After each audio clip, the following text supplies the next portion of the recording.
समय बहुत बुरा होता है जब एक बाप अपने बेटे की अर्थी कंधे पर उतारता है। अरे पिताजी ने कहा मेरा कंधा टूट जाएगा बेटा। सबसे पहले तो हम आप सबको बता दें कि आज इनका पॉडकास्ट करने का एक और मकसद था कि 3-4 साल पहले इनका और ज्योति जी का जो मैटर था चला, और मैं सच में बता रहा हूँ कि मैं आत्महत्या करने तक के लिए गया था।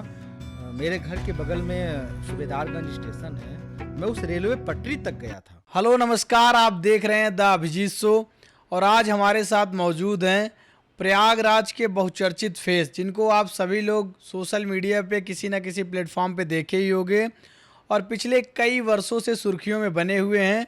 आप लोग जानते ही होंगे ज्योति मौर्य का केस, जो कि पीसीएस अधिकारी बन गई थी। उन्हीं के पति आलोक मौर्य जी आज हमारे साथ में हैं और आज आलोक मौर्य जी के संघर्षों की कहानी और उनके साथ क्या क्या चीज़ें हुई थी और वर्तमान समय में ऐसा क्या हुआ कि पुनः आलोक मौर्य जी चर्चाओं में फिर से बन गए हैं, इन सारे विषयों पर आज खुलकर द अभिजीत शो पॉडकास्ट में बातें होंगी। तो सबसे पहले आलोक जी, हम आपका स्वागत करते हैं। मैं बहुत बहुत धन्यवाद देता हूँ अभिजीत भाई। जैसा कि आपके शो को मैं काफ़ी दिनों से देखता रह रहा हूँ और उसका कमेंट भी पढ़ता रहा, और मेरे भी कमेंट में मैंने देखा कि लोगों ने कहा है कि भैया आप प्रतापगढ़ में रहते हैं, और तो प्रतापगढ़ में द अभिजीत शो काफ़ी देखा जाता है, सुना जाता है। लोग आप वहाँ पे एक बार अपना समय दीजिए, और आप हमारे लिए इतना समय दे रहे हैं, इसके लिए बहुत बहुत धन्यवाद। सबसे पहले हम जानना चाहेंगे आलोक जी कि आलोक मौर्य कौन है।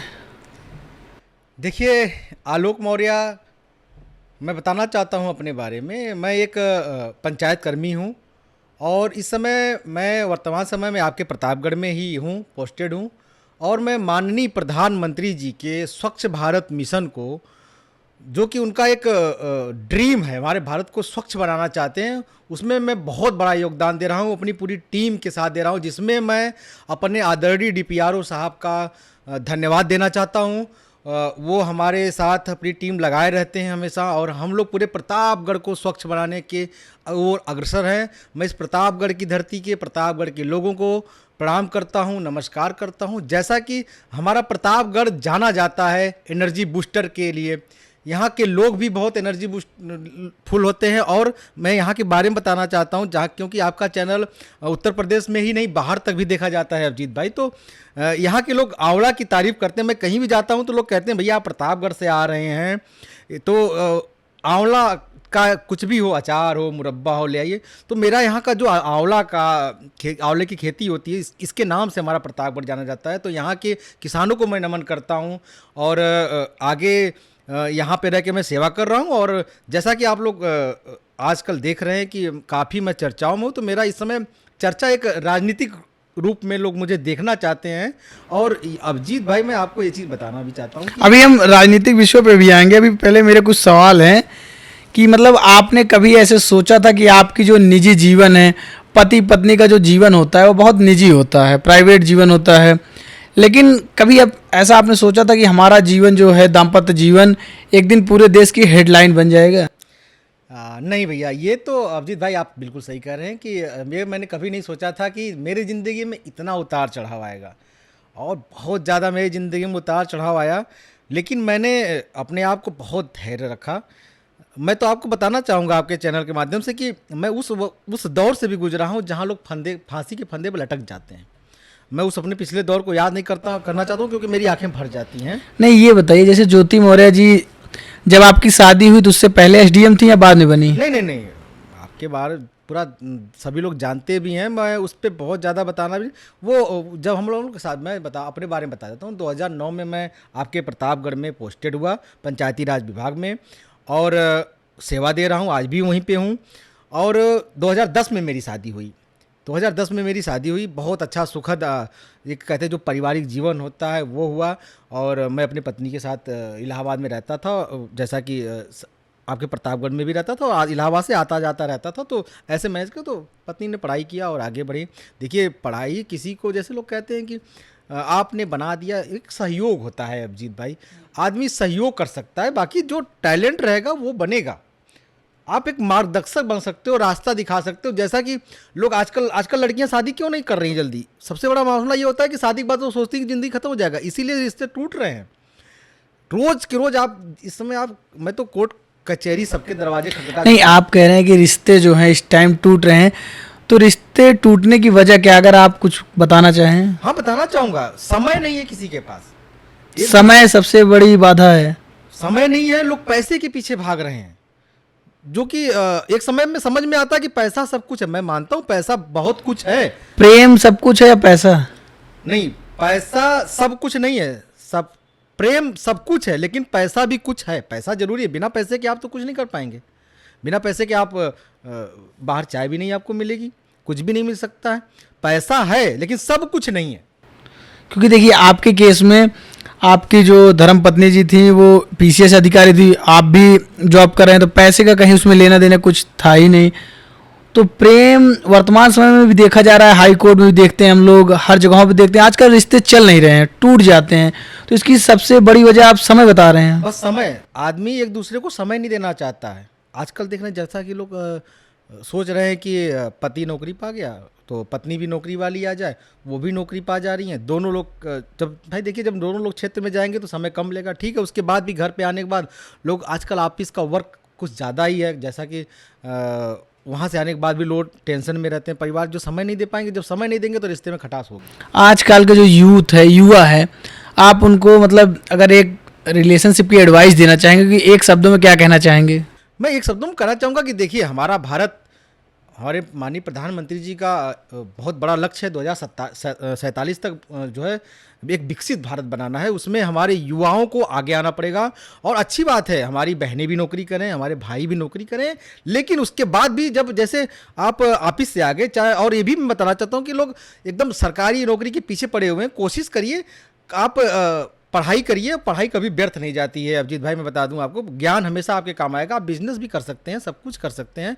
तो जैसे मैं पुराने टॉपिक पे आना चाहूँगा, आप पति पत्नी दोनों लोग नौकरी करिए, लेकिन ऑफिस से आने के बाद अगर बहुत ज़रूरी काम ना हो तो परिवार को समय दीजिए, सारी चीज़ें छोड़ दीजिए। और एक चीज़ और, सबसे बड़ा रिश्ता टूट रहा है मोबाइल। ये जो हमारा मोबाइल है ये सबसे बड़ा घातक हो रहा है। अब मैं देखता हूँ लोग ऑफिस से आए, ऑफिस से आने के बाद बैठे, मोबाइल शुरू हो गए, रील्स देखने लगे। कोई भी हो, चाहे वो अधिकारी हो चाहे कर्मचारी, सबकी यही स्थिति है। आप देख रहे हैं पत्नी उधर बैठी हुई हैं, कोई चाय नहीं पूछने वाला, कोई पानी नहीं पूछने वाला है। फिर आप उठेंगे, 1 घंटा बीत गया, कहेंगे चाय नहीं आई, तो कहीं ना कहीं चिड़चिड़ापन बन रहा है। तो थोड़ा से मोबाइल से दूरी करिए, ज़रूरी है। सोशल मीडिया बहुत बड़ी ताकत होती है, सोशल मीडिया पे भी रहिए, मोबाइल से भी जुड़े, लेकिन एक समय निर्धारित करिए। परिवार का जो समय है उसको परिवार को दीजिए, रिश्ते नहीं टूटेंगे। नहीं तो आने वाले समय में हमें लगता है सारी कोर्ट बंद हो जाएगी, सिर्फ फैमिली कोर्ट चलेगी। बहुत विस्फोट स्थिति मतलब होती जा रही है। आपका कहने का मतलब है जरूरी नहीं कि रिश्ते में कोई तीसरा व्यक्ति है तभी रिश्ते टूटे। वर्तमान समय में लोग रिश्तों को मतलब समय नहीं देते हैं। जी हाँ, हर जगह तीसरा व्यक्ति आने से रिश्ते नहीं टूट रहे हैं, समय नहीं दे पाना बहुत बड़ा ये प्रॉब्लम हमारे देश की बनती जा रही है, हमारी युवा पीढ़ी की बनती जा रही है। और मैं इस चीज़ को बार बार कहता रहा हूँ कि थोड़ा से मोबाइल से दूरी बनाई जाए तो बहुत अच्छा रहेगा। रिश्तों को समय दीजिए, अपने बच्चों को समय दीजिए। हाँ, एक समय था अभिजीत भाई, मैं आपको चर्चा करना चाहूँगा इस विषय पे। हम लोगों का जो समय था बहुत अच्छा समय, मैं मानता हूँ, जो बचपना था। हम लोगों को, हमारे लोगों के माँ बाप, हमें याद है जब हम लोग दोपहर में या खेलने निकलते थे तो कान पकड़ के हाथ उठा के अंदर लाते थे कि चलो बहुत हो गया खेल लिए। आजकल के बच्चों को हाथ पकड़ के बाहर ले जाना पड़ता है, मोबाइल रखना पड़ता है कि चलो बाहर कुछ खेल तो लो, पार्क में कुछ खेल तो लो। ये स्थिति हो चुकी, बच्चे बाहर जाना नहीं चाहते हैं। तो बदलाव कैसे लाया जाए? बच्चे मोबाइल छोड़ नहीं रहे हैं। अरे बच्चों छुड़वाना पड़ेगा भैया, बहुत जरूरी। नहीं तो आने वाले समय में देख रहे हैं छोटे छोटे बच्चों को बड़े बड़े चश्मे लग रहे हैं। हम लोग इस उम्र में पहुंच गए, हमारे बच्चे बड़े हो रहे हैं, लेकिन हम लोग चश्मे नहीं लगे हैं क्योंकि हम लोग मोबाइल का प्रयोग कम किए हैं। आज भी कम करते हैं, ज़रूरत है तो करते हैं, नहीं तो साइड में पड़े, ठीक है। एक बहुत अच्छा माध्यम है अपनी बातें करने लगे। मैं तो आज इस अपनी मोबाइल का शुक्रिया अदा करता हूँ। और इतना जल्दी तेजी से ग्रोथ कर रहा है, जुड़िए भी, लेकिन एक हर चीज़ का परिवार का मतलब आपका कहने का मतलब है मोबाइल का यूज आप तभी करिए अगर आप उससे कुछ अर्निंग कर रहे हो या कुछ अच्छा सीख रहे हो, सकारात्मक दिशा में आप कार्य कर रहे हो। फिर आप अर्निंग की बात कर रहे हैं, अर्निंग भी करिए, लेकिन उसमें भी परिवार का समय छोड़ के। सब कुछ अर्निंग ही नहीं है, परिवार का समय दीजिए ना, जो उनका समय उनको दीजिए, बच्चों का समय, बच्चों को बाहर ले जाइए, हफ्ते में 1-2 दिन बाहर बच्चों को खिलाइए ना, बहुत अच्छा लगेगा। रोज़ मत खिलाइए, मैं नहीं कहता हूँ, फास्ट फूड से थोड़ा दूर रखिए, उनको कुछ अच्छी चीज़ें खिलाइए, अच्छा लगेगा। और सबसे बड़ी बात मैं सभी गार्जियन को ये चीज़ कहना चाहता हूँ कि बच्चों को गाँव से जोड़िए। गांव से जुड़िए, उन्हें बहुत अच्छा लगेगा। लोग तो गांव का अपना पुश्तैनी मकान बेच करके शहरों में निकल जाते हैं। नहीं, मैं निवेदन करना चाहूँगा कि गांव से जुड़िए। गांव में जब क्योंकि आने वाली पीढ़ी पता है गांव भूल जाएगी। लोगों को पता ही नहीं कि गांव में कैसे रहा जाता है, कैसे क्या किया जाता है। लोग बहुत आगे निकलते हैं, छुट्टी होती है, चलो भैया हेलीकॉप्टर से बुकिंग करो, बाहर चलते हैं। तो थोड़ा से आप गांव से जुड़िए। मैं हमेशा नहीं कहता हूँ, लेकिन ठंडी के समय में आप गांव जा सकते हैं। आप थोड़ा एसी से बाहर निकलिए, थोड़े समाज से जुड़िए, ज़रूरत है एक। और ख़ासकर मेरे जो युवा पीढ़ी है, चाहे वो शादीशुदा हो चाहे नहीं शादीशुदा, जो युवा पीढ़ी है, यूथ है मेरा, उससे मैं बार बार निवेदन करूंगा कि सोशल मीडिया से जुड़े रहिए, लेकिन आप देश के लिए भी अपना कुछ समय दीजिए, देश के बारे में सोचिए, क्योंकि हम लोगों को 2047 तक नया भारत, विकसित भारत बनाना है। इस बातों से तो एक चीज़ स्पष्ट हो गई कि जो यूथ है वो मोबाइल में ही अपनी ज़िंदगी ढूंढने लगा है। सारी चीज़ें मतलब सुबह शाम सारी चीज़ें। तो इस पे एक लाइन है कि सादगी थी, बंदगी थी, जब व्हाट्सएप फेसबुक नहीं थे तब जिंदगी थी। और असल में यही चीज़ था, लेकिन अब लोग इसी को सब कुछ मान बैठे। लेकिन अभिजीत भैया, आप ये भी तो देखिए कि लोग अच्छा खासा कमाई भी कर रहे हैं जब से ये सोशल मीडिया आया है। और सोशल मीडिया की मैं ताकत आपको बता दूं कि जैसे हमारे प्रधानमंत्री जी चाहते हैं कि सरकारी योजनाओं का लाभ एक भारत के अंतिम व्यक्ति, गरीब व्यक्ति, अंतिम व्यक्ति तक पहुँचे। हमारे अधिकारी लोग पहुँचा रहे हैं और काफ़ी भारत विकास भी कर रहा है। उसी तरह ये सोशल मीडिया है, ये मोबाइल है कि जो अंतिम व्यक्ति है हमारे देश का, उसकी बात हमारे माननीय प्रधानमंत्री जी देखते हैं, सुनते हैं। ये ताकत है। जो व्यक्ति कभी नहीं प्रधानमंत्री जी से मिल सकता है, वो अपनी बात इस सोशल मीडिया से पहुंचा देता है, पहुंच रही है, डेली लोगों की सुनी जा रही है। बहुत बड़ी चीज़ है और अर्निंग का भी बहुत बड़ा है। मैं बहुत ज़्यादा इसके बारे में नहीं जानता, लेकिन मैंने इधर बीच अपने लगभग 15-20 दिन में देखा है, काफ़ी लोग मुझे, एक मैंने पढ़ा है अपने, मेरे साथ 44 मिलियन लोग 28 दिन में जुड़े हैं। अभी वर्तमान समय में आलोक मौर्य अकेला, सबसे पहले तो हम आप सबको बता दें कि आज इनका पॉडकास्ट करने का एक और मकसद था कि 3-4 साल पहले इनका और ज्योति जी का जो मैटर था चला, लेकिन उसके बाद आज 3 सालों बाद फिर से सुर्खियों में चले हैं, कहीं ना कहीं अपने कार्यों से चारों तरफ दिखाई दे रहे हैं। और अभी सोशल मीडिया पे जिस तरह से आपका क्रेज बढ़ रहा है, वहाँ पे कहीं भी इस चीज़ को नहीं लाया जा रहा है कि इनका ज्योति मौर्य जी से, अब इनका दिखाया जा रहा है स्वयं से कि आपने यूपीएससी क्लियर कर लिया। तो क्या आपने सच में आलोक मौर्य यूपीएससी क्लियर कर लिए हैं? जैसा अभिजीत जी हम बताना चाहेंगे कि आपने बहुत सारे हमारे यूट्यूबर भाई ने चला दिया, क्लियर कर लिए, बहुत सारे लोग मेरे पास फ़ोन भी किए। अब ऐसे चल रहा है कि ठुकरा के मेरा प्यार मेरा इंतकाम देखेगी, मिलियन में व्यूज जा रहा है, आलोक मौर्य डीएम बन गए, अब बदला लेंगे, मतलब क्या चीज़ें हैं? नहीं, मैं उसको अपने आपके द अभिजीत शो के माध्यम से बताना चाहता हूँ कि मैं परीक्षाएं दे रहा हूँ, परीक्षाओं कोशिश कर रहा हूँ और परीक्षाएं देनी चाहिए। जैसा कि मेरी ज़िंदगी भी मुझसे बहुत परीक्षा थी, तब भी मैं नहीं घबराया। आगे भी परीक्षा दे रहा हूँ, पीसीएस दे रहा हूँ, समीक्षा अधिकारी दे रहा हूँ, आगे की भी परीक्षाएं देता रहूँगा। ये है, मैं अभी कहीं सेलेक्टेड नहीं हुआ हूँ। जी, चलिए बढ़िया है। तो ये बताइए कि अभी वर्तमान समय में जिस तरह से आपका सोशल मीडिया हैंडल देख करके, और मेरे कमेंट भी आया कि आलोक जी को बुलाया जाए पॉडकास्ट में, तो क्या आप राजनीति में एंट्री करने वाले हैं आलोक मौर्य जी? हाँ, मैं आपको बताना चाहता हूँ कि एंट्री करने वाला हूँ और लोगों ने मुझसे कहा है, मुझसे मात्र 1 हफ्ते में लगभग 2 करोड़ लोग जुड़े। उन्होंने अपनी राय दी कि आप राजनीति में आइए। तो मैंने उनसे कमेंट में पूछा भी कि ऐसा आपको क्या लगता है कि मेरे राजनीति में आने से कुछ मैं नया कर सकता हूँ। तो उन्होंने कहा आपके अंदर जज्बा है, आपके अंदर जज्बा है, आप कुछ कर सकते हैं, वो भी यूथ के लिए, युवाओं के लिए। क्योंकि अभिजीत भाई, मैंने देखा है कि लोग बड़े होने के बाद, विधायक मंत्री बनने के बाद अपनी इतनी सुरक्षाएं बढ़ा लेते हैं, इतनी गाड़ियों से चलते हैं कि आम व्यक्ति नहीं मिल पाता है उनसे, अपनी दिल की बात नहीं कह पाता। मेरा यूथ बहुत परेशान हो जाता है। सारे विधायक ऐसे ही कहते नहीं, हैं। सारे विधायक नहीं, अभी तो मैं आपको उदाहरण दूं, राजेंद्र मौर्य जी हैं हमारे विधायक जी सदर के, प्रतापगढ़ के, वो तो आज भी एक गाड़ी से चलते हैं। मैं उनको प्रणाम करता हूँ इस धरती पे। वो आज भी वो एक गाड़ी से चलते हैं, कोई काफिला नहीं उनके पास, उनसे आप जब चाहे तब मिल लीजिए। आज देखिए प्रतापगढ़ का एकदम चौराहे जाके देख लीजिए, नक्शा बदल गया है। मैं यहाँ पे 18 साल से कार्यरत हूँ, तो मैंने 18 साल में बहुत परिवर्तन देख लिया है। दूसरा कोई क्या बताएगा? तो मैं अपने माननीय सदर विधायक जी से लोगों को कहता हूँ, सीख लीजिए। इतने इतने मतलब डाउन टू अर्थ व्यक्ति हैं, कोई भी चला जाए बिना परिचित के, बस बता दे कि विधायक जी ये समस्या है, देखिए कल के कल वो उसके घर पहुंच जाते हैं भैया। ऐसे विधायक हैं। और एक चीज़ मैं अपने विधायक जी के बारे में बताना चाहूँगा कि उनके व्यक्तित्व को मैं सलाम करता हूँ। और पहली बात तो जाने पे वो मिठाई खिलाते हैं अपनी, उनकी मिठाई बहुत फेमस है। और अभी हाल ही में हम लोगों ने बुद्ध पूर्णिमा के दिन रैली निकाली थी, तो विधायक जी को हमारे पता चला कि आलोक भी रैली में शामिल है। विधायक जी कौन? राजेंद्र मौर्य जी? राजेंद्र मौर्य जी को पता चला, सदर विधायक है इस समय वर्तमान समय में प्रतापगढ़ के, उनको पता चला कि आलोक आया हुआ है। पूरी रैली में वो हजारों की भीड़ थी, लाखों लोग दर्शक ऑनलाइन जुड़े हुए थे। पूरी रैली में उन्होंने मुझे बुलाया बीच में जहाँ पे चल रहे थे, क्योंकि वो वरिष्ठ हमारे यहाँ मुख्य अतिथि थे उस समय। तो उनको जैसे पता चला कि आलोक भी है तो उन्होंने मुझे बीच में बुलाया। और मैं क्या बताऊँ उनका कैसे शुक्रिया अदा करूँ। उन्होंने अपनी पगड़ी उतारी और मुझे पूरे बीच में समाज में मेरे ऊपर लगाया, और उन्होंने बस मेरी पीठ थपथपाते हुए कहा कि आलोक बेटा रुकना मत, तुम कुछ न कुछ जरूर अच्छा करोगे इस देश के लिए, इस युवाओं के लिए। और मैं उस समय वो वीडियो भी आपको शेयर करूंगा, आप जरूर अपने चैनल पे चलाइएगा। वो वीडियो संजोग से मेरे लाइव मोबाइल में आ गया था। इसके लिए मैं बहुत बहुत अपने विधायक जी का धन्यवाद देता हूँ।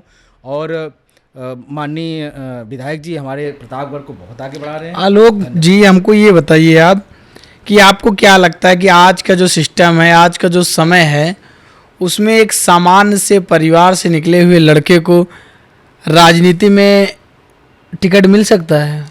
बिल्कुल मिल सकता है। जैसा कि हमारे आदरणीय प्रधानमंत्री जी कहते हैं, गरीब लोगों को टिकट दिया जाएगा, छोटे लोगों को टिकट दिया जाएगा। और मैं उन्हीं से प्रेरित भी हूँ, उन्हीं की बातें सुन के प्रेरित भी हूँ। वो हमेशा कहते हैं कि छोटे लोगों को युवाओं को राजनीति में आना चाहिए, उन्हें टिकट दिया जाएगा, और लोगों को आना भी चाहिए, राजनीति में आइए।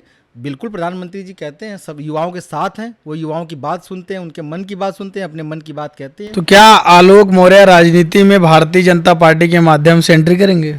नहीं, अभी ये चीज़ मैं अपने 4.5 करोड़ 44 मिलियन जो आज तक जो लोग जुड़े हुए हैं, मुझसे देख रहे हैं, मैं उनसे ये राय लूंगा कि मुझे लेकिन आपकी बातों से स्पष्ट होता है कि आप माननीय प्रधानमंत्री जी के कार्यों से बहुत प्रेरित होते हैं, आप माननीय योगी जी के कार्यों से प्रेरित होते हैं। तो कहीं ना कहीं आपका इशारा साफ दिख रहा है भारतीय जनता पार्टी की। अभिजीत जी, जिंदगी में एक व्यक्ति को अपना आदर्श मानना चाहिए, हर किसी को, वो किसी पार्टी से हो। कुछ लोग अखिलेश जी को भी आदर्श मानते हैं, मैं अपने प्रधानमंत्री जी को मानता हूँ, और लाखों नहीं करोड़ों युवा मानते हैं। तो अपने ज़िंदगी में एक व्यक्ति को आदर्श बनाइए, उनकी राहों पे चलिए, ज़रूर सफलता मिलेगी, आज नहीं तो कल। और मुझे पूरी उम्मीद है कि 2047 तक हम लोग मिल के, कोई ज़रूरी नहीं है कि अगर टिकट नहीं मिला तो मैं विधायक ही लड़ूंगा, नहीं तो मैं आक्रोश कर दूंगा, ऐसा कुछ नहीं टिकट मिलेगा, मैं सेवा कर रहा हूँ, भारत को स्वच्छ बनाने में कर रहा हूँ, अपनी टीम के साथ करता रहूँगा। अच्छा आलोक मौर्य जी, अगर आपको विधायकी का टिकट मिल गया और आप विधायक बन गए तो आप क्या करेंगे? सर मेरा अभिजीत भाई, मेरा सबसे पहला एम है अपने यूथ के लिए कुछ करना। विधायक बन के आप यूथ के लिए क्या कर सकते हैं? यूथ की जो सबसे बड़ी समस्या हो रही है आज के समय में, जैसा कि हमारी सरकार बहुत योजनाएं चलाई हैं, बहुत लोग नए युवा जुड़े हैं, नए युवाओं ने नौकरी पाई है, नए कीर्तिमान हुए, जैसे कि अभी कुछ जस्ट पिछले महीने हमारे लगभग 60,000 पुलिस आए, नौजवान आए। और मैं आपको एक चीज़ और बता दूं, मेरा एक छोटा भाई भी सेलेक्ट हुआ था और मैं उसकी परेड में गया था, वो क्या नाम है जिला, वहाँ पे परेड में मैं शामिल हुआ था। तो वहाँ पे लोगों ने मुझे जैसे ही देखा, सारे जवान एकदम टूट पड़े, आलोक भैया आए हैं, आलोक भैया। मैंने कहा भैया आप ऐसा क्यों, मैं कोई सेलिब्रिटी थोड़ी ना हूँ।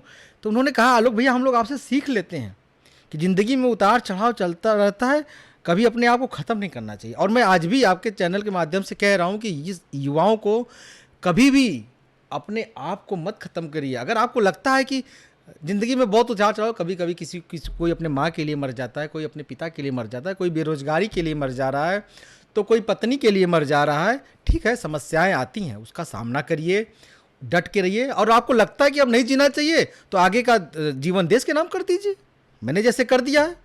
मैं भगवान गौतम बुद्ध की धरती पे गया था, वहाँ पे काफ़ी युवा जुड़े मुझसे। मैं चायल, मंजनपुर, सिरातू, हर जगह से गया, घूमा पूरा संडे को। हर संडे मेरा एक लक्ष्य रहता है कि हर संडे एक ज़िले में घूमना, लोगों से मिलना। मैं अच्छा, जैसे आपने कहा कि जीवन में बहुत सी कठिनाई आती हैं, संघर्ष रहता है, तो आलोक मौर्य के जीवन में ऐसा कोई मोमेंट आया जब आलोक मौर्य को लगा हो कि यार अब हार मान लेनी चाहिए, या ऐसा आपको फील हुआ हो कि मैं हार गया हूँ, ऐसा कोई मोमेंट? हाँ, मैं आपने बहुत अच्छी बात बताई हुई। मैं अपने यूथ को, जो भी मेरे साथ 44 मिलियन लोग जुड़े हुए हैं और जो आपके अभिजीत शो से जुड़े हुए हैं, सबको बताना चाहता हूँ कि मेरे ज़िंदगी में ऐसा वक्त आया था और मैं आज पहली बार आपके शो से मैं ये चीज़ शेयर करना चाहता हूँ। और मैं सच में बता रहा हूँ कि मैं आत्महत्या करने तक के लिए गया था। मेरे घर के बगल में सूबेदारगंज स्टेशन है, मैं उस रेलवे पटरी तक गया था, बैठा। मैं कभी नशा नहीं करता हूँ अभिजीत भाई, आज तक नहीं किया हूँ। और लेकिन उस दिन मैं आपको बता दूं, मैंने, मुझे जैसे लगता, लोग कहते नहीं है कि कोई गम भुलाने के लिए नशा करना चाहिए, ये गलत है। मैंने उस दिन रिसर्च इस चीज़ का पाया और मैं उस दिन क्या था, कुछ ऐसा थी, मैंने उसको सोचा कि मैं खा लूँगा तो मर जाऊँ, क्योंकि आदमी जानते हैं कि होश में रहेगा तो कभी मर नहीं सकता है। तो उस दिन मैंने, कुछ था ऐसा, लोग नशा करते, कोई मैंने लिया, मादक पदार्थ रहा तो होगा। मादक पदार्थ था, मैंने उसका सेवन भी किया कि मैं मर जाऊँगा, अब नहीं जीना है। और संजोगवश, ऊपर वाले की कृपा हो, क्योंकि ऊपर वाला तो हमारा मेरे हमेशा साथ रहा है, किसी अपने का फ़ोन आ जाए, आप लास्ट मोमेंट में रहिए, किसी भी अपने का फ़ोन आ जाए और खासकर माँ बाप का फ़ोन आ जाए, तो आप कुछ बोल नहीं पाएंगे उस समय। और उसी समय भगवान की महिमा रही, मेरे पिताजी का फ़ोन आ गया। अच्छा। मैं पटरी पे बैठा था कि ट्रेन आएगी, कट जाऊंगा, ख़त्म करता हूँ जीवन, क्या बचा है। बहुत सारी दिक्कतें, उस भर से मीडिया का दबाव और एफआईआर सारी दर्ज हो चीज़ें। गई थी। तब तक मेरे पिताजी का फ़ोन आ गया। मेरे पिताजी जैसे कि एक शिक्षक रहे हैं, रिटायर हो चुके हैं, गांव में दादी की सेवा कर रहे हैं, मेरी दादी 100 साल की हो चुकी हैं। तो उनका फ़ोन आया और फ़ोन जैसे ही आया मैं काँपने लगा, अरे पापा का फ़ोन आ गया। मैंने उठाया काँपते हुए, और जब आप मौत की दहलीज पे खड़े रहेंगे, और मैं क्या कहूँ, उस समय मैं बहुत भावुक, उस समय मैं रोने भी, मेरे आंसू आ गए थे, आज भी मैं बोल नहीं पाता हूँ। तो मैं बहुत काँपते हुए उस फ़ोन को उठाया अभिजीत भाई, और मेरे पिताजी ने बस इतना ही कहा कि बेटा कहाँ हो तुम। तो मैंने कहा कि पापा मैं क्या ही बताऊँ, मैं मरने जा रहा हूँ। तो पिताजी ने कहा कि बेटा क्यों मरने जा रहे हो। तो हमने कहा पिताजी कुछ प्रॉब्लम आ गई है, परिवार टूटा है, अब मैं बर्दाश्त नहीं कर पा रहा हूँ इस चीज़ को। तो उन्होंने बस एक चीज़ कहा कि बेटा इसमें हमारा तुम्हारी मम्मी का क्या दोष है, हमने तो तुम्हें पैदा किया है। तो और मैं रोने लगा उस समय, मेरी आंखें भर गई, कहें बेटा मैं भी तो हूँ, और ऐसा बिल्कुल मत करो। और वो समय बहुत बुरा होता है जब एक बाप अपने बेटे को, अपने बेटे की अर्थी कंधे पर उठाता है। मेरे पिताजी ने कहा मेरा कंधा टूट जाएगा बेटा, मैं भी आ जा रहा हूँ, मुझे भी साथ में मरना है। मैं वो दिन नहीं देखना चाहता हूँ कि मैं अपने बेटे को कंधे पे उठाऊंगा। और सच बता रहा हूँ अभिजीत भाई, मैंने उसी दिन प्रण किया कि अब मैं कभी नहीं मरूंगा। और मैं बार बार इस अपने यूथ को जो मुझसे जुड़ रहे हैं, मैं उनसे कहना चाहता हूँ कि मौत को मत गले लगाओ यार। इस माँ बाप के बारे में एक बार सोचा करो, पारिवारिक झगड़े चलते रहते हैं, ज़िंदगी में उतार चढ़ाव आता रहेगा। उस माँ बाप के बारे में सोचना जो आपको पैदा किया है, उसके लिए जीना और देश के लिए कुछ करना। और जैसा कि हमारे यूथ देख रहे होंगे वीडियो, आप लोग देखिए कि किस तरह से इन्होंने इतने संघर्ष भरे जीवन में, आजकल यूथ जो है एक नौकरी न मिलने पे फांसी लगा लेते हैं या गलत कदम उठा लेते हैं। आप लोग देखिए, आपके समाज में आपका एक भाई आलोक मौर्य है जो एक जीता जागता उदाहरण है कि इतने जीवन में इतनी कठिनाइयाँ, संघर्ष, और एक चीज़ और, इंसान सारी मुसीबतों से लड़ सकता है। कितनी भी मुसीबतें हों, कितने भी पहाड़ हों, सब कुछ चीज़ों को डट के सामना कर सकता है। लेकिन पारिवारिक चीज़ें और पारिवारिक कलह जो होती है, परिवार में जो लड़ाइयाँ होती हैं, इंसान उसी में टूट जाता है, हार जाता है। लेकिन हमारे आलोक भाई उस जगह से भी निकल कर आए हैं और आज आने के बाद अपने युवाओं के लिए आवाज़ उठा रहे हैं। बाकी उनका क्या है, वो तो नौकरी कर ही रहे हैं, ज़िंदगी अच्छी चल ही रही है, और बड़ा मतलब सकारात्मक संदेश जाता है कि हमारे युवाओं को इनसे प्रेरणा लेनी चाहिए, आगे बढ़ना चाहिए। और आलोक जी, हम आपसे ये पूछना चाहेंगे कि आज ज़िंदगी में अगर आपको दोबारा मौका मिला तो आप अपनी ज़िंदगी में क्या बदलना चाहेंगे, अगर कभी दोबारा मौका मिला? तो मेरे यूथ से निवेदन है, मैं हाथ जोड़ता हूँ, मैं उस वक्त से गुजरा हूँ। अपने आप को कभी ख़त्म मत करिएगा। और मैं इतना भी कहता हूँ कि छोटे मोटे झगड़े होते रहते हैं, उसको इग्नोर करिएगा, परिवार मत टूटने दीजिएगा, क्योंकि परिवार टूटता है तो इंसान टूट जाता है, और इंसान जब टूटता है तो वो मौत को हाथ लगाता है। आज थोड़ा देखिए हमारे पॉडकास्ट में थोड़ा इमोशनल भी हो गए हैं, और कभी कभी जीवन की सच्चाइयों को जब इंसान प्रकट करता है। मैं अभिजीत भाई, इसीलिए बहुत मीडिया बंधु आते हैं, मैं सारे मीडियाओं का धन्यवाद देता हूँ। बहुत लोग मेरे पीछे बैक में जाते हैं, मैं वहीं पे इग्नोर कर देता हूँ, क्योंकि मैं जब भी बैक में जाता हूँ तो बहुत कष्ट होता है और मुझे उबरने में काफ़ी समय लग जाता है। परंतु इस समय तो मेरे साथ युवा शक्ति लगी हुई है, मैं उनको प्रणाम करता हूँ, और मैं कुछ ना कुछ करूँगा, इस देश के लिए कुछ करूँगा, क्रांति लाऊंगा, युवाओं को जोड़ूंगा। और बार बार निवेदन करता हूँ कि युवा मुझसे जुड़े। मैं युवाओं के अंदर जो वो आजकल इस मोबाइल की दुनिया में खोए हुए, मैं उनसे उनको निकाल के अपने देश के लिए कुछ कराना चाहूँगा। और जैसा कि अभिजीत भैया, मैंने आपको पहले भी बताया कि मैं ये अपना जीवन अपने देश के नाम कर दिया हूँ, और मैं आज के इस शो से सभी अपने दर्शकों को बताना चाहता हूँ कि अभी तो मैंने मौखिक रूप से इस देश को आपके नाम किया हो, मैं बहुत जल्द इस प्रतापगढ़ धरती को अपना देह दान भी करूँगा। लिखित रूप से मैं जाऊंगा मेडिकल कॉलेज में, कि हो सकता है जैसे कि आप लोग देख रहे हैं कि मेरे ऊपर हमले भी हो जा रहे हैं, हो सकता है मैं कल मर जाऊं, मार दिया जाऊं, क्योंकि मैंने एक चीज़ देखा है, जब कोई इंसान आगे बढ़ता है तो उसे रोकने के लिए बहुत प्रयास किया जाता है। इसीलिए मेरा युवा आज पीछे रह जाता है। बहुत सारे युवाएं हैं अभिजीत भाई जो राजनीति में आना चाहते हैं, लेकिन वो बाबा चच्चा की वजह से वो सोचते हैं मैं बोलूँगा तो जो उनका बिजनेस चल रहा है वो भी बंद हो जाएगा, इसलिए वो नहीं आ पाते हैं। बहुत सारे लोग जुड़ना चाहते हैं, तो मैं कहता हूँ नहीं, आइए, अपना परफॉर्मेंस करिए, जो होगा देखा जाएगा। अच्छा, आलोक मौर्य जी, अभी उत्तर प्रदेश के डिप्टी सीएम माननीय केशव प्रसाद मौर्य जी के साथ आपकी नज़दीकियां बहुत ज़्यादा देखी जा रही हैं। कई सारे वीडियोस में हमने देखा कि आप माननीय उप मुख्यमंत्री जी के बहुत करीब रहते हैं। तो क्या माननीय उप मुख्यमंत्री जी से आप टिकट की सिफारिश कर रहे हैं, या उनके करीब कुछ अलग रिश्ता है आपका? अभिजीत भैया, मैं बता दूं, अभी मैंने किसी भी पार्टी से अपनी सिफारिश नहीं की है। मैं ये चाहता हूं कि मैं इस हिसाब से काम करूं, युवाओं को इतना प्रेरित करूं, युवाओं को इतना जोड़ूं कि पार्टी खुश होकर, अगर उसे लगे कि नहीं आलोक कुछ कर सकता है, तो वो टिकट देगी। जैसा कि माननीय प्रधानमंत्री जी कहते हैं, युवा आगे आएगा, गरीब आगे आएगा, उसे टिकट दिया जाएगा, उसे विधानसभा लोकसभा भेजा जाएगा। अच्छा, टिकट तो दिया जाएगा, लेकिन इंसान की एक होता है जिज्ञासा कि हमको टिकट कहाँ से दिया जाए। तो आप कहाँ से चुनाव लड़ना चाहते हैं? आप समझ सकते हैं अभिजीत भाई कि मात्र एक हफ्ते में अगर 4.44 करोड़ लोग जुड़े हैं, तो मैं कहीं से भी लड़ा दीजिए मुझे। मेरे साथ युवा है, मैं कोई सीट नहीं चूज करता हूँ, मुझे देश के लिए काम करना है। ये नहीं कि मैं प्रतापगढ़ से लड़ जाऊँ, इलाहाबाद से लड़ जाऊँ तो जीत जाऊँ, यहीं का विकास करना है, यहीं का नहीं करना है, मैं देश के लिए करना है। 47 का विजन मेरा है, माननीय प्रधानमंत्री जी के सपने में मैं ये नहीं कर सकता, बहुत बड़ा योगदान जितना हो सकता है मैं योगदान करूँगा, और कहीं से भी लड़ा दीजिएगा, मैं लड़ने को तैयार हूँ। और माननीय केशव प्रसाद मौर्य जी से कैसे संबंध है आपके? मैं, हाँ, उस दिन मैं उस टॉपिक पे जाना चाहता हूँ। मैं काफ़ी इधर बीच अस्वस्थ था, तो मैं माननीय जी से आशीर्वाद लेने गया था, मिलने गया था, और थोड़ा से कुछ पहले से भी रहा है, माननीय जी का आशीर्वाद रहा है कि शादी ब्याह में आना जाना हम लोगों का, उनका आशीर्वाद मिलता रहता है। तो मैं स्वस्थ होने के बाद अब मैं उनको भी अपना आदरणीय मानता हूँ, तो मैं उस दिन मैं हेलीपैड पे उनसे आशीर्वाद लेने गया था। आइए, एक रैपिड फायर हमारे पॉडकास्ट में होता है, तो रैपिड फायर के लिए क्या आप तैयार हैं?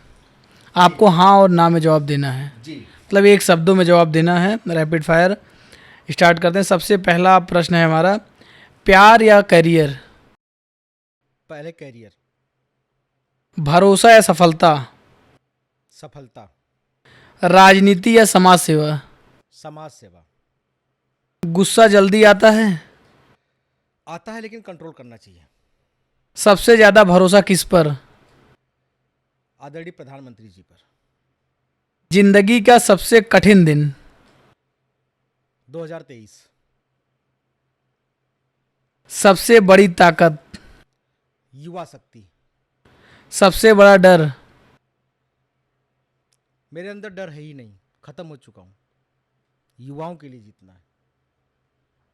तो बहुत ही शानदार तरीके से आलोक मौर्य जी ने सभी प्रश्नों का जवाब दिया, और एक बार पुनः मैं अपने सभी दर्शकों का धन्यवाद करता हूं कि आप लोग हमारे पॉडकास्ट से जुड़े और आलोक मौर्य जी का मैं बहुत बहुत धन्यवाद भी करता हूं कि आपने अपनी पूरे संघर्षों की कहानी को बताया और हमने इस पॉडकास्ट में सारी चीज़ों को बहुत ही अल्प शब्दों में शॉर्ट वे में पूछा और उन्होंने बताया। लेकिन आप लोग इनसे जुड़िए और पूरा पॉडकास्ट देखिए, क्योंकि जो हमारे यूथ हैं जब जुड़ेंगे, देखेंगे, संघर्ष करेंगे तभी आगे बढ़ेंगे। लोग टूट कर बिखर जाते हैं और ये टूट कर निखर जा रहे हैं। तो मैं अभिजीत भाई आपके द अभिजीत शो के माध्यम से कहना चाहता हूँ, निवेदन करना चाहता हूँ कि मेरा पर्सनल आलोक मौर्य अकेला अकाउंट है और बस उसमें मेरा कोई ये एम नहीं कि मुझे बहुत नाम नहीं कमाना है, बस युवाओं को जोड़ना और ज़्यादा से ज़्यादा युवा यूथ मुझसे जुड़े, मुझे शक्ति दे और मुझे दिशा निर्देश दे, मुझे आदेशित करे कि मुझे आगे क्या करना है। मैं उनके साथ कंधा से कंधा मिला के चलना चाहता हूँ। और मैं आपको बता दूं, मैं आज भी ये आपके अभिजीत शो से प्रण लेके जाता हूँ कि मेरी जो लाइफ आज है या आज के 10 साल 15 साल पहले रही है वही रहेगी। मुझे ना ही गाड़ी चाहिए, जैसा कि अभी हमारे आदरणीय प्रधानमंत्री जी ने कहा भी है कि कम गाड़ी यूज करिए, सोना कम पहनिए। ज़रूरी है हमारा यूथ, जो आजकल कुछ लोग होते हैं बढ़िया बढ़िया चैन पहना के चौराहे पे घूमते हैं, उससे कुछ नहीं होता यार। चैन से क्या है, रुद्राक्ष पहनिए, उससे आपको फ़ायदा मिलेगा, आपको अंतर शांति मिलेगी। पीले धातु पहन लेने से कुछ फ़ायदा नहीं होगा, दिखावा है। और ऐसे लोगों का बहिष्कार करिए। मैं अपने युवाओं से कहना चाहता हूँ जो चौराहे पे यहाँ पे सोना, यहाँ सोना, यहाँ पहन के घूमते हैं, ऐसे लोगों का बहिष्कार करिए। उनसे कहिए अगर कुछ करना चाहते हैं तो किसी भी पार्टी को सोना दान कर दें। मतलब अपनी प्रधानमंत्री 4-4 गाड़ियों 5-5 गाड़ियों को हटा दें। देख रहे हैं माननीय हमारे न्यायाधीश लोग साइकिल से जा रहे हैं। ये युवा, ऐसे युवाओं को करना चाहिए। साइकिल चलाइए, बिल्कुल सारे युवा गाड़ी बंद कर दें, साइकिल चलाएं, इलेक्ट्रिक गाड़ियाँ चलाएं, तेल बचेगा, हमारा देश विकास करेगा। मौर्य जी कुल मिलाकर के माननीय प्रधानमंत्री जी के आदर्शों का पालन करते हैं, उनके आदेशों का पालन करते हैं, उनके बताए हुए मार्गों पर चलते हैं। और बहुत बहुत धन्यवाद, थैंक यू सो मच, आप हमारे पॉडकास्ट में आए। धन्यवाद द अभिजीत शो का, आपने मुझे बुलाया। और आज द अभिजीत शो पे मैंने शायद 4 साल के बाद मेरे आंखों में आंसू आया है, क्योंकि ये मैं बहुत पीछे चले गए, जो कि मैं किसी को नहीं कहता हूँ। तो कुछ लगाव कभी कभी हो जाता है आदमी, और अभिजीत भाई के अंदर तो एक कला है कि वो सारी बातें सच्चाई मुंह से निकलवा लेते हैं। धन्यवाद भैया। Thank you so much.